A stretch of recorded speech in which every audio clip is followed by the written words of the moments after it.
Hello, welcome to Joseph L. Clark Official. So in this video I wanted to say, as a composer, some of the lies that people have told me over the years to try to stop me from writing music. And just to show you how many years I've been straight edge every single year composing.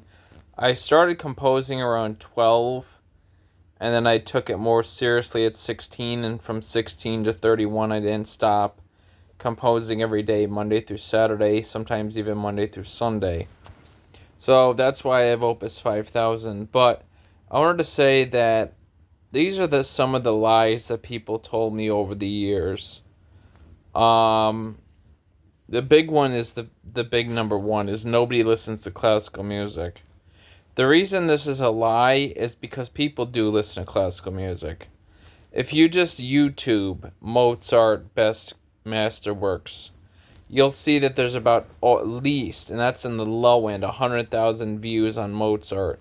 If you even search Bach, Mozart, Beethoven, Chopin, Liszt, Haydn, Handel, Schubert, they all have at least 100,000 views. So that's a lie. Some people do listen to classical music. So the first lie is nobody listens to classical music.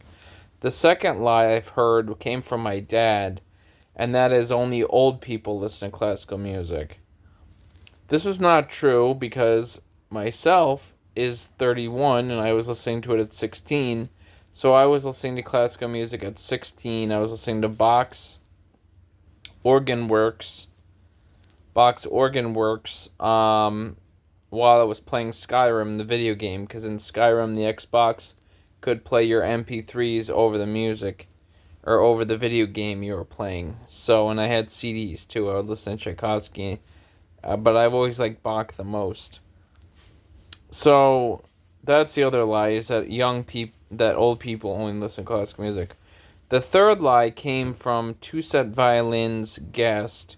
I don't know his name, but either Two Set or the guest said it. He said nobody composes anymore. That's a lie, because Hans Zimmer, John Williams, Alma Deutscher, myself, Samuel Kim, and everyone else still composes.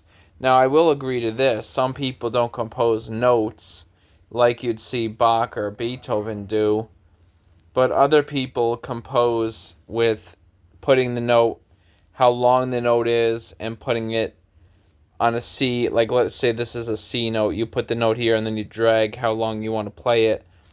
And you would use something like FL Studio or GarageBand to do something like that. I personally only compose writing a note down, because I feel it's safer for the future. Because if, God forbid, someone takes your computer and sells it when you're 90 and dead, then who's going to really, unless of course you have your music on a platform, then that won't be the case. But in general, I don't feel electronic music or digital music is safe to make you a real legend and music master.